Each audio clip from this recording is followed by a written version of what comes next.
Hello everyone, उम्मीद करता हूँ कि आप सब अच्छे होंगे और अभी सेफ होंगे। तो आज की इस वीडियो में बात करने वाले हैं हम फेक ब्रेकआउट के बारे में और रियल ब्रेकआउट के बारे में कि हमें फेक ब्रेकआउट को कैसे अवॉइड करना है, रियल ब्रेकआउट को कैसे ट्रेड करना है। तो उम्मीद कर रहा हूँ कि अगर आप लोग ये वीडियो पे आए हो तो आप लोग ने इससे पहले वाली मेरी वीडियो जो है आपको टेक्निकल एनालिसिस की सीरीज़ में मिल जाएगी, आपको स्क्रीन पे भी दिख रही होगी।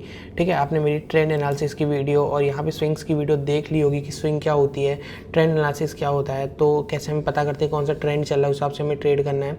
तो ये सारी वीडियो आपने देख ली होगी। अगर नहीं देखी तो कोई बात नहीं, आप इस वीडियो को पूरा देखिए, उसके बाद आप वो वीडियो देख सकते हैं, तो सारी चीज़ें क्लियर हो जाएंगी।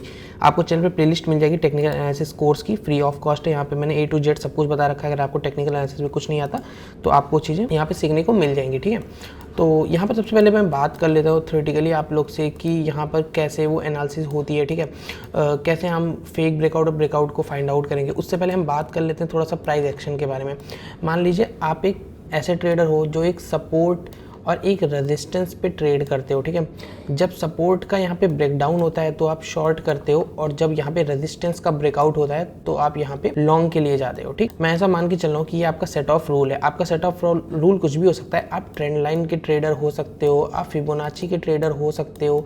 ठीक है, आप कोई भी ट्रेडर हो सकते हो, ये आपके ऊपर है। बट मैं मान के चल रहा हूँ यहाँ पे कि आप एक ट्रेडर हो जो यहाँ पे सपोर्ट ब्रेकडाउन पे ट्रेड लेते हो और रेजिस्टेंस ब्रेकआउट पे ट्रेड लेते हो। जितने लोग मुझे जानते हैं उनको पता होगा मैं प्राइस एक्शन ट्रेड ही लेता हूँ। ठीक है, तो अभी आपको क्या करना है, आपको पता होगा, मान लीजिए ये सपोर्ट चल रहा है। ठीक है, यहाँ पर प्राइस इस तरह चल रहा है, इस तरह चल रहा है, इस तरह चल रहा है। ठीक, प्राइस ने एक हाई लगाया और हाई लगाने के बाद सडनली डायरेक्टली ऐसे ही यहाँ पे गिर गया। ठीक है, अब आपको जो पता लगेगा जो स्विंग है वो ये है। ठीक है, लास्ट टाइम सेलर्स यहाँ से एक्टिव हुए थे, मतलब यहाँ से सेलर्स को प्रॉफिट होना स्टार्ट हुआ है और प्राइस यहाँ तक आ गया है। ठीक, अब मेनली क्या होता है केस में कि जब प्राइस इस तरह ब्रेकडाउन कर जाता है तो लोग इस पॉइंट पे या इस पॉइंट पे कहीं पे एंट्री लेते हैं, और ऐसा होता है कि प्राइस वहाँ से सीधा फॉल करता हुआ चला जाता है और उनको एक बहुत अच्छा प्रॉफिट होता है। और कई बार ऐसा होता है कि वो जैसे ही यहाँ पे एंट्री लेते हैं प्राइस वहीं से रिकवर हो जाता है, फिर वो कहते हैं हम फेक ब्रेकआउट में फंस गए, हम फेक ब्रेकडाउन में फंस गए।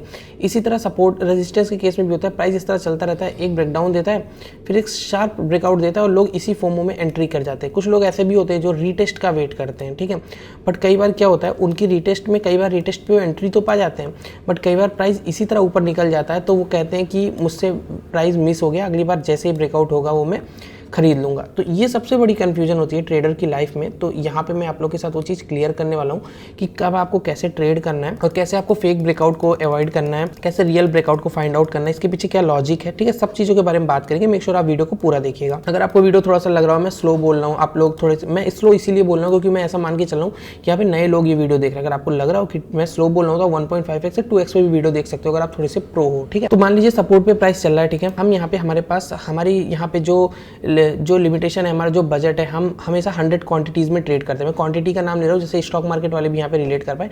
आप इसको डॉलर समझ सकते हो, फॉरेक्स और क्रिप्टो वाले। ठीक, आप $100 की ट्रेड लेते हो हमेशा ब्रेकडाउन और ब्रेकआउट पे। मान लीजिए प्राइस इस तरह चल रहा है, इस तरह चल रहा है। ठीक है, इस तरह चल रहा है, इस तरह चल रहा है, और ये सब एक स्विंग्स है। ठीक, ये स्विंग क्या होती है आप लोग को पता होगा। ठीक है, प्राइस जब भी इस तरह का हाई लो हाई हाई जो भी बनाता है उसको स्विंग्स बोलते हैं, यहाँ के। ठीक, तो एक स्विंग बना रहा है, प्राइस ने अचानक से यहाँ से ब्रेकडाउन लिया तो आप अपनी फुल क्वांटिटी के साथ यहाँ पे शॉर्ट कर सकते हो, बिकॉज आपको जो स्टॉप लॉस मिलेगा 1%, फॉरेक्स वालों को 5-10 पिप्स, अकॉर्डिंग टू आप जो भी टाइम फ्रेम यूज़ कर रहे हो 5-10 पिप्स, और जितना बड़ा टाइम फ्रेम उतना बड़ा स्टॉप लॉस आपको मिलेगा। ये चीज़ आप लोगों को क्लियर होगी। और यहाँ पे बहुत ज़्यादा 2% 1% का मिलेगा। बट इन केस कि आप एक सपोर्ट पे ट्रेड कर रहे हो जहाँ पे प्राइस ने एक ऐसा पंप लिया और वहीं से शार्प डंप लिया, आप एंट्री कर रहे हो यहाँ पे, तो जो आपको स्टॉप लॉस मिलेगा वो मिलेगा लगभग 5% का स्टॉप लॉस। तो आपको प्रॉफिट चाहिए लगभग 10% का, तो प्राइस को सीधा 15% यहाँ से ड्रॉप होना होगा, और आपका जो यहाँ पे पिप्स में 100 पिप्स या 50 पिप्स आपका जो होगा एसएल होगा। तो आपका रिस्क भी बढ़ गया और रिवॉर्ड भी बढ़ गया। हो सकता है मार्केट आपने यहाँ पे एंट्री लिया, मार्केट थोड़ा सा नीचे आए, आपको 1:1 अचीव करे और ऊपर चला जाए, तो आप फंस गए यहाँ पे। आप मार्केट को यहाँ पे प्रेशर दे रहे हो कि आपको नीचे जाना ही होगा क्योंकि मेरा रिस्क 5% का है, 50 पिप्स का है, तो आपको 100 पिप्स नीचे मूवमेंट देना ही होगा। ठीक है, सेम बाइंग के केस में अगर मार्केट इस तरह करके यहाँ पे टाइम स्पेंड कर रही है और ब्रेकआउट कर रही है तो आप इस जगह पे ट्रेड ले सकते हो फुल क्वांटिटी के साथ। ठीक है, और अगर मार्केट इस तरह आके और इस तरह ब्रेकआउट कर रही है तो आप यहाँ पे अगर ट्रेड लेते हो तो आपका जो स्टॉप लॉस है बड़ा हो जाएगा। ये तो हो गई प्रॉब्लम्स। अब इसके सॉल्यूशन क्या होंगे, होप कि आप लोग को थ्योरी समझ में आ गई होगी। अब इसके सॉल्यूशंस के बारे में बात करते हैं कि हमें इस पे कैसे ट्रेड करना है। ठीक, तो सबसे पहले मैं फॉरेक्स पे चलूंगा कि फॉरेक्स पे हमें कैसे ट्रेड करना है। मैं सारे केस के बारे में बताऊंगा यहाँ पे। ठीक, मान लीजिए आप एक ऐसे ट्रेडर हो जो यहाँ पे ट्रेंड लाइन और वेजेस का जो है आप ब्रेकआउट ट्रेड करते हो। ठीक, आपको दिखा प्राइस एक रेंज में, फिर आपको दिखा प्राइस ब्रेकडाउन हो, शार्पली यहाँ से रिकवर हो गया।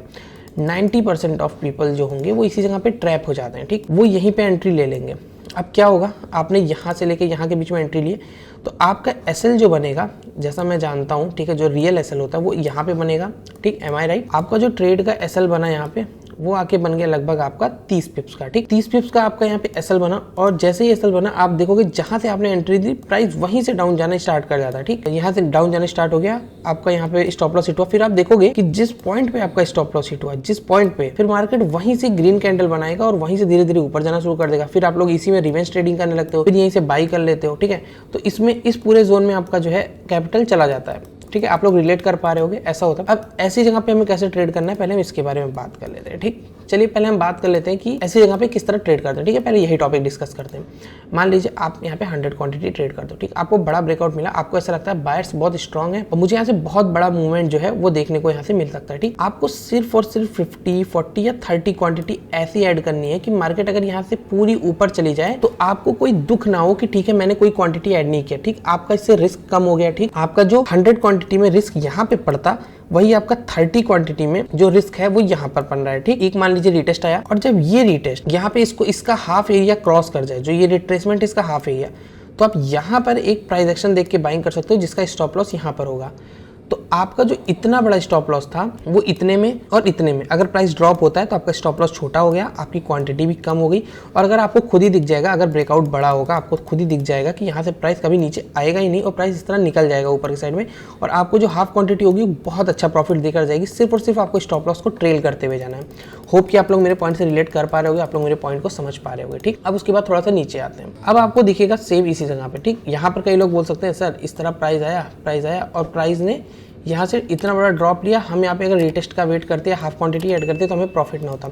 मैं आप लोग को एक चीज़ दिखाता हूँ, ये चार्ट हो चुका है इसलिए आप लोग को ऐसा दिख रहा है, ठीक। अगर ये चार्ट ना हुआ होता तो आप लोग को कैसा दिखता है मैं बताता हूँ। आप लोग को ये दिखता, ये प्राइस आया, ये ऊपर गया, ये नीचे आया, यहाँ से पंप हुआ और प्राइस देखो तो यहीं से रेड कैंडल बनाना शुरू किया। आप लोग करते हैं एंट्री यहाँ पर, और कई लोग इसी जगह पे ब्रेकआउट के ऊपर अपना स्टॉप लॉस लगाते हैं और उनका स्टॉप लॉस हिट होता है और मार्केट नीचे गिर जाती है। अब ऐसे में आपको कैसे ट्रेड करना है, जिस तरह मैंने आपको बताया, आपको दिख रहा है कि मार्केट यहाँ से फॉल हुई तो आपका जो प्रॉपर स्टॉप लॉस का एरिया वो ये हुआ, ठीक। सॉरी, ये एरिया आपका स्टॉप लॉस का एरिया हुआ। आप यहाँ पर हाफ क्वांटिटी को ऐड कर लो, ठीक। आपने हाफ, मान लीजिए आपने यहाँ पे 100 क्वांटिटी से आप ट्रेड करते हो, आपने 100 क्वांटिटी ऐड किया और प्राइस तुरंत यहाँ से पंप हो गया, आप तुरंत घबरा जाओगे। आप कहोगे यार ये तो स्टॉप लॉस हिट कर देगा, लाओ मैं जल्दी से पोजीशन निकाल देता हूँ। आप अगर हाफ क्वांटिटी ऐड करोगे आप रुकोगे आराम से, ठीक। फिर आप प्राइस एक्शन वेट कर रहे हो, ठीक। ये प्राइस एक्शन जो आपने स्विंग पढ़ा होगा, ट्रेंड एनालिसिस पढ़ा होगा, आपको पता होगा ये एक स्विंग थी और ये भी एक स्विंग है, ठीक। अब यहाँ पर आपने हाफ क्वांटिटी ऐड की, आप इस स्विंग तक आराम से रुकोगे बिकॉज ऑफ क्वांटिटी। यहाँ पे प्राइस गया और यहाँ से नीचे आ गया, ठीक। आपने इस जगह पे एक और एंट्री ली, एग्जैक्टली इस जगह पे रेड कैंडल पे जो दोबारा लो क्रॉस होता है। आपको जो पहले जो स्टॉप लॉस आपका बन रहा था 100 क्वांटिटी के हिसाब से, आपका 15 से 20 पिप, पहले तो आपका स्टॉप लॉस छोटी क्वांटिटी में 10 से 12 15 पिप्स बनेगा, और दूसरी जो आप ट्रेड लोगे उसमें आपका स्टॉप लॉस जो बनेगा वो 7 से 8 पिप्स का बनेगा, ठीक। आपको एक सेफर साइड एंट्री मिल गई और मार्केट को अगर यहाँ से बाउंस बैक करना होगा, इस तरह आके इस तरह ऊपर निकलना होगा, तो आप इसी जगह पे अपनी दोनों क्वांटिटीज़ को काट सकते हो 7 से 8 पिप्स में। जहाँ 15 पिप्स का रिस्क ले रहे थे $100 पे, आप यहाँ पे 7 पिप्स का यहाँ पे रिस्क लोगे, वो भी सिर्फ अपने 30 क्वांटिटी और 70 क्वांटिटी के यहाँ पे, ठीक।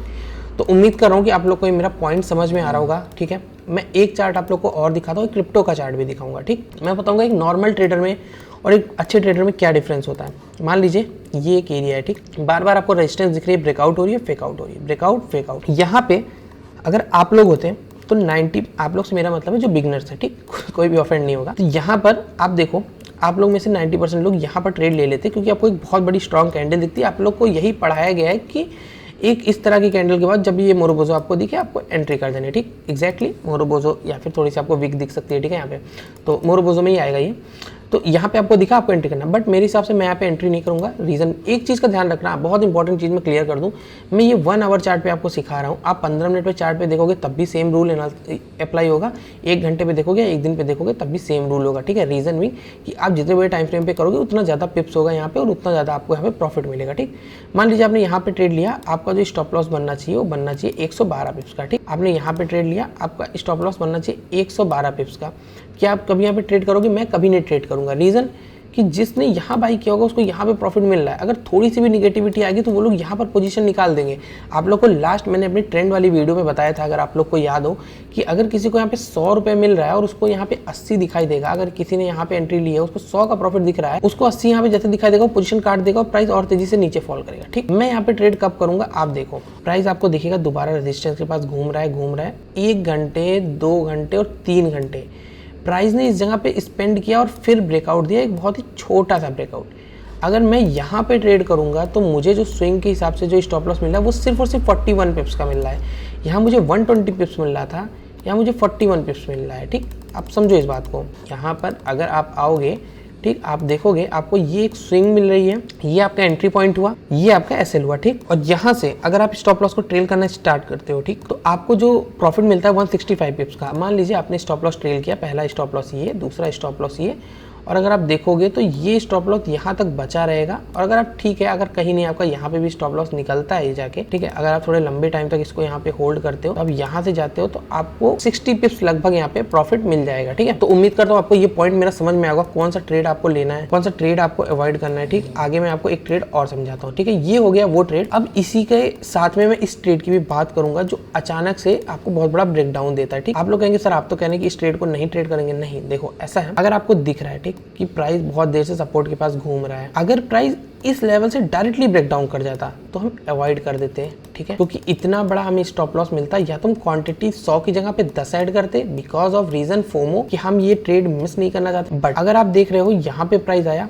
यहाँ से ऊपर गया और इस जगह पे स्विंग दिया, ठीक, और यहाँ पे एक बहुत बड़ी कैंडल बनी। अब मैं यहाँ पे किसी भी आपको लेवल पे ये नहीं कहूंगा कि आप अपनी पूरी क्वांटिटी के साथ यहाँ पे जाना। रीजन हो सकता है कि प्राइस यहीं से पंप हो जाए, क्योंकि यहाँ पे बहुत लोगों को प्रॉफिट मिल चुका है इस लेवल पे। ठीक है, तो आपको क्या करना है, सिर्फ 10 to 20 क्वांटिटी के साथ यहाँ पे जाना है, बाकी का आपको यहाँ पे एसएल लगाना है और आपको पोजीशन को होल्ड करना है। आपका 100 पिप्स में जितना यहाँ पे एसएल बनता उससे आपका बहुत कम एसएल बनेगा यहाँ पे। ठीक है, अगर आप कम क्वांटिटी में जाते हो, ये बहुत ही नॉर्मल सी बात है। आप यहाँ पे जाते हो, आपको कितना बड़ा ट्रेंड मिला, यहाँ पे लगभग 300 पिप्स मिला। ठीक, आपका रिस्क भी कम हो गया, आपको 300 पिप्स भी मिल गए। तो उम्मीद करता हूँ कि आपको ये पॉइंट जो है वो समझ में आ रहे होंगे जो मैं अभी तक बता रहा हूँ। ठीक है, तो यहाँ पे एक और एग्जाम्पल ले लेते हैं। ठीक है, साथ में कि आप लोग को मैंने 2 एग्जाम्पल दिखा दिए, एक तीसरा एग्जाम्पल है। मान लीजिए कि आपने यहाँ पे कहीं पे अलर्ट लगाया होता कुछ इस जगह पे, ठीक, आपको ये वाली कैंडल दिख रही होगी, आपने अगर यहाँ पे अलर्ट लगाया होता इस पॉइंट पे, इसकी ओपनिंग यहाँ पे है, क्लोजिंग यहाँ पे है और यहाँ तक की विक बनी हुई है, आप इस पॉइंट पे एंटर कर जाते हैं। बट अगर आप सोचिए, अगर आप फुल क्वांटिटी से एंटर हुए होते, ठीक है,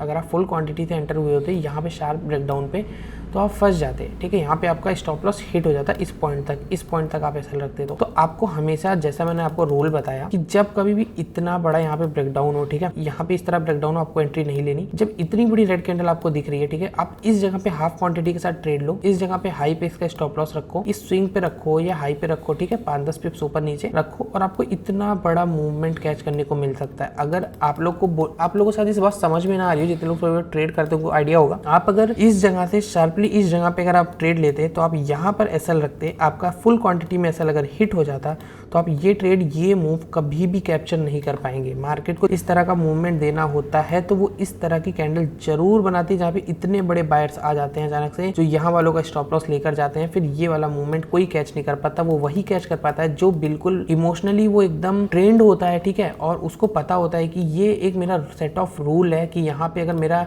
मुझे एंट्री नहीं लेनी, लेकिन लेनी है तो हाफ क्वांटिटी से, यहाँ मेरा एसएल गया तो यहाँ पे दोबारा ब्रेकडाउन पे मैं एक बार एंट्री और ले सकूँ। तो होप कि आप लोग को समझ में आएगा। और अगर आप लोग वीडियो लास्ट तक देख रहे हो तो एक छोटा सा मैं गिव अवे आप लोग के लिए करता हूँ कि जो इस मेरे पूरे वीडियो की समरी है, ठीक है, आने वाले 7 दिन के अंदर, जिस डेट पे ये वीडियो अपलोड हो रही है उसके 7 दिन के अंदर, जो 7 दिन नहीं रखते 4 दिन रखते हैं, ठीक है, 4 दिन के अंदर जो सबसे बेस्ट 3 कमेंट्स होंगे वो अपना USDT TRC20 एड्रेस यहाँ पे कमेंट डाउन कर देंगे और उनके कमेंट को यहाँ पे पिन किया जाएगा। ठीक है, टॉप 1 पे पिन किया जाएगा।